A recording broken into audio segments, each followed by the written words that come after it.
Dalam Yohanes pasal 12 ada beberapa ayat yang saya akan bacakan. Yohanes pasal 12 ayat yang pertama. 6 hari sebelum Paskah, Yesus datang ke Betania, tempat tinggal Lazarus yang dibangkitkan Yesus dari antara orang mati. Di situ diadakan perjamuan untuk dia dan Marta melayani. Sedang salah seorang yang turut makan dengan Yesus adalah Lazarus. Maka Maria mengambil setengah kaki minyak narwas tubur yang mahal harganya, lalu meminyaki kaki Yesus dan menyekanya dengan rambutnya, dan bau minyak semerbak di seluruh rumah itu. Tetapi Yudas Iskariot, seorang dari murid Yesus yang akan segera menyerahkan dia, berkata, "Mengapa minyak narwas ini tidak dijual 300 dinar dan uangnya diberikan kepada orang-orang miskin?" Sejauh itu pembacaan firman Tuhan hari ini pagi ini. Tuhan, saya lupa tadi sampaikan bahwa ini pertama kali saya dengan istri ada di tempat ini. Saya terima kasih. Ini Tuhan, saudara dikasih dalam Tuhan. Saya percaya kalau Tuhan dia berkunjung ke satu tempat itu bukan secara kebetulan. Ketika dia melintasi kota Yeriko, dia mendapati ada Lazarus, ada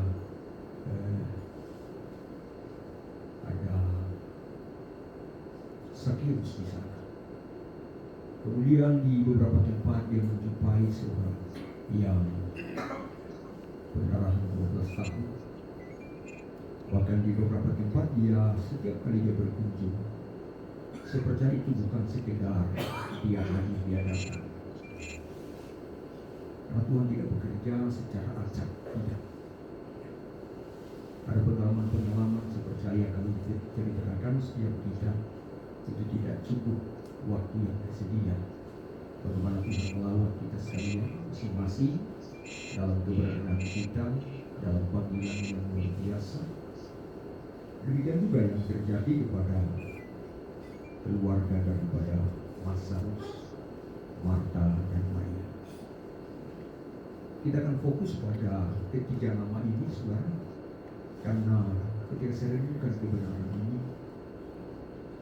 menjadi 3 pilar bagi kita hamba Tuhan di dalam bukan yang mengiring, tetapi juga melayani, bahkan mempertahankan panggilan Tuhan yang Dia percayakan bagi kita sekalian. Di sana ada nama yang pertama itu adalah Lazarus. Siapa Lazarus? Ada satu peristiwa di mana Tuhan langsung menyatakan kemuliaan Allah yang luar biasa, yaitu dengan membangkitkan Lazarus dari kematian. Bagi manusia itu sesuatu yang mustahil, tapi Tuhan bisa lakukan. Maka bisa dikatakan bahwa Lazarus itu menegaskan bahwa dia adalah bicara tentang kehidupan yang dibangkitkan, pribadi yang dibangkitkan. Bukankah hal itu juga yang diminta Tuhan dari hidup kita sebagai hamba-hamba Tuhan? Bagaimana kita terus mengalami kebangkitan dalam hidup ini? Kenapa ini penting kebangkitan? Revival di sana. Karena saya kira tidak terlepas dari kita sebagai hamba Tuhan itu ada rasa kejenuhan dalam hidup ini, kebosanan. Ada kejenuhan, ada kebosanan di sana. Kadang-kadang tanpa kita sadari, bahkan ada 2 aspek secara internal dan juga eksternal yang akan menghalangi hidup saya dan saudara untuk kita mengalami kebangkitan untuk terus fight di dalam pelayanan. Dari luar kita akan menghadapi tantangan dengan berbagai situasi dan kondisi. Kita berinteraksi di mana-mana, tidak semua orang menerima kita walaupun status kita atau identitas kita sebagai anak Tuhan. Tidak semua. Mungkin di sana ada iri hati, ada merasa tersayang dan sebagainya. Dan kemudian tidak semua pemberitaan kita akan diterima di eksternal, di bagian luar. Dan memang saudara, tidak bisa disangkal Sulawesi Utara pada Tuhan itu menjadi gereja itu mudah didapat, ditemukan. Di sana juga ada orang-orang percaya yang saya melihat saudara bahwa ketika gereja mudah ditemukan, itu sisi negatifnya itu sulit untuk membawa umat Tuhan pada kedewasaan. Kenapa? Ketika dibentuk, ketika dibina, ketika disampaikan kebenaran yang murni, akan ada suara seperti ini. Banyak kok gereja, gampang kok mendapat gereja. Kami menyaksikan itu sebab. Jadi itulah fenomena dari eksternal yang akan menghadang kebangkitan kita, berita fight di dalam pelayanan. Lalu kemudian kondisi internal kita dari dalam kita. Ada pergumulan bakti di sana. Lalu kemudian juga sudah pasti kesehatan kita, usia semakin bertambah. Itu tantangan-tantangan yang dari dalam yang kita hadapi. Disitulah akan ada pertanyaan, apakah kita mau tetap bangkit seperti Lazarus, fight dalam menghadapi hidup ini, dalam melayani pekerjaan Tuhan. Nah, kebangkitan itu tidak, kalaupun terjadi kepada Lazarus melalui mujizat yang Tuhan kerjakan, saya percaya kunjungan Tuhan itu kepada keluarga ini bukan sekedar silaturahmi biasa, tidak, tapi dia mau melihat apakah roh kebangkitan itu masih ada di dalam diri daripada Lazarus. Bukankah hal yang sama kadang-kadang Tuhan harus nyatakan di dalam hidup saya dan saudara, apakah kebangkitan itu, aura kebangkitan, roh kebangkitan itu masih ada atau mulai padam? Gitu kan? Tidak bisa disangkal. Berbagai faktor seperti yang saya kemukakan tadi, faktor internal dan eksternal. Sebab itu kesempatan bagi yang pertama ini, jadi apakah faktor eksternal dan internal itu dia yang menghalangi kebangkitan kita tetap baik, ataukah kita mau ada campur tangan Tuhan di sana seperti yang dilakukan tadi oleh yang disampaikan oleh hamba Tuhan tadi. Dia mencari Tuhan, dia terus terhubung dengan Tuhan, maka itu yang membuat dia mengalami pertolongan Tuhan.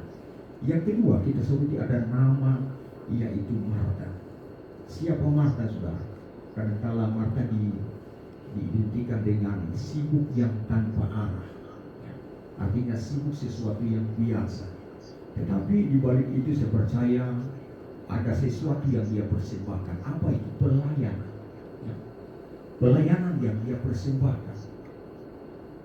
Dan persembahan yang diberikan oleh Marta ini, walaupun memang sesuatu yang kelihatan sederhana, tetapi di sana dia tetap dibutuhkan, saudara. Dia tetap dibutuhkan. Karena pelayanan seperti itu juga dibutuhkan oleh pekerjaan Tuhan, bahkan pelayanan-pelayanan di mana-mana. Nah, sudah kasih dalam Tuhan, kalau bicara tentang pelayanan, tentunya yang paling bisa dikatakan yang paling esensial itu apa yang dinamakan doulos, pelayan.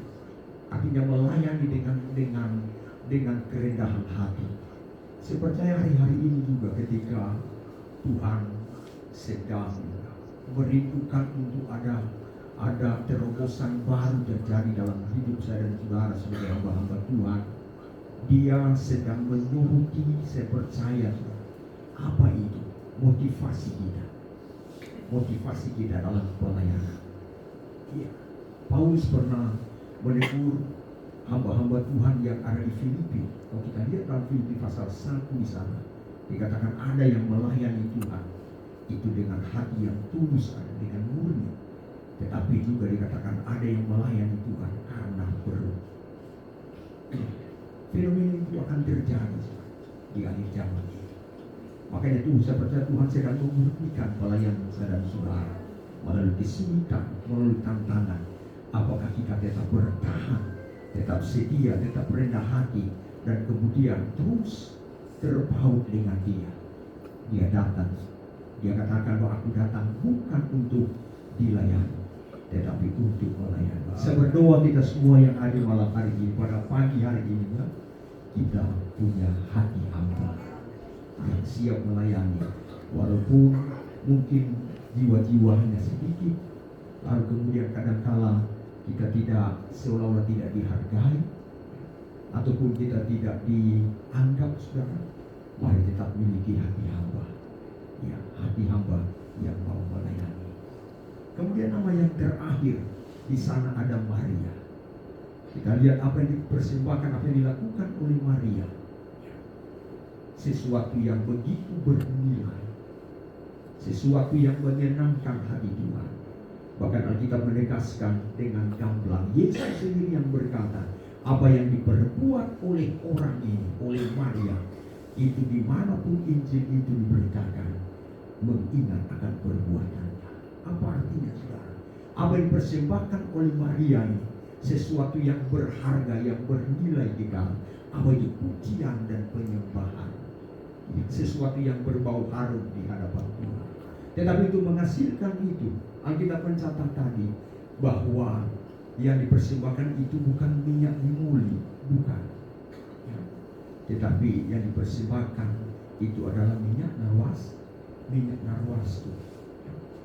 minyak zaitun atau minyak narwastu itu, ya, minyak narwastu, ya, ya, minyak narwastu yang dipersembahkan, sesuatu yang bernilai tinggi pada waktu itu. Nah, untuk menghasilkan minyak ini tentunya tidak terjadi seketika, tidak. Itu melalui proses, melalui tahapan. Bukankah hidup saya dan saudara juga seperti itu? Kita tidak mungkin serta-merta mendadak kita bisa mempersembahkan sesuatu yang menyenangkan hati Tuhan tanpa melalui proses dalam hidup ini. Itu yang dipersembahkan, itu yang dilakukan oleh Habel. Bayangkan sampai dia mati, Alkitab menegaskan kembali di sana di perjanjian baru, kitab Ibrani mencatat bahwa dia diingat kembali namanya. Bahkan dia mendapatkan urutan yang pertama, karena yang dipersembahkan itu sesuatu yang menyenangkan hati Tuhan. Tuhan sedang mencari hamba-hamba Tuhan yang mampu mempersembahkan sesuatu yang berkenan kepada Tuhan. Mari saudara, untuk menghasilkan hal itu tentunya tidak mudah. Kita harus diproses sedemikian rupa. Ingat apa yang dialami oleh Ayub. Alkitab mencatat dalam pasal 42 kitab Ayub, khususnya ayat 5, dikatakan, dari kata orang saja aku mendengar tentang engkau. Sebelum proses itu terjadi, dia berkata, hanya dari kata orang saja aku mendengar tentang engkau. Tetapi sekarang, artinya setelah proses itu terjadi, setelah pembentukan itu terjadi dalam kehidupan Ayub, Alkitab berkata bahwa aku melihat engkau. Iya, bukankah Tuhan sedang membawa, sedang memurnikan hamba-hamba Tuhan, yang dimana dia akan mencurahkan anugerahnya, mencurahkan rohnya, seperti yang dinyatakan di dalam kitab Yoel pasal yang kedua, dinyatakan juga di dalam Kisah Para Rasul, bahwa dia akan mengembalikan pondok Daud ini. Dia akan mendirikan kembali sesuatu yang pernah hilang. Saya percaya kita bukan sekedar terkumpul kemudian melaksanakan apa yang sedang didoakan, yang sudah dan terus akan didoakan beberapa momen-momen tersebut. Tetapi lebih daripada itu, di balik itu Tuhan sedang mencari penyembah-penyembah yang benar, hamba-hamba Tuhan yang mampu mempersembahkan sesuatu yang melampaui, yang melebihi apapun. Apa itu? Persembahan yang menyenangkan hati Tuhan. Paulus juga katakan kepada orang-orang percaya di Roma, persembahkan seluruh tubuh. Di sana ada roh, jiwa, dan tubuh menjadi persembahan yang hidup, kudus, dan berkenan kepada Tuhan. Dalam segala keterbatasan hidup saya dan saudara, mari Tuhan sedang mencari apakah ada kebangkitan yang terus terjadi dalam hidup saya dan saudara. Kita tidak larut pada persoalan, kita tidak larut pada kelemahan. Lalu dia mengunjungi Lazarus, dia menyatakan, hai Lazarus, bangkitlah. Dia juga mau kunjungi saya dan saudara, berkata, hai hambaku, bangkit, menyatakan kemuliaan. Kemudian dia berkata seperti kepada Marta, melayani, tetap melayani apapun tantangan yang harus dihadapi. Demikian juga ketika Maria mempersembahkan sesuatu, dia juga sedang mencari roh yang terus bernyala-nyala, roh yang berkobar-kobar untuk dipersembahkan kepada Tuhan. Sehingga selesai daripada semuanya itu, saya percaya kita akan menyaksikan kemuliaan Tuhan dinyatakan dalam hidup saudara. Pekerjaan ini semakin berat saudara, tapi ladang juga kita katakan dalam Yohanes pasal 4, ladang semakin menurun tetapi menuai sedikit. Saya percaya Tuhan sedang memperlengkapi orang-orang percaya. Tuhan sedang memperlengkapi hamba-hambanya yang tidak mudah menyerah, tetapi akan terus baik dalam menghadapi kehidupan ini. Tuhan memberkati, biar siring yang sedang apa-apa sepanjang memberkati kita sekalian. Saya kembalikan kepada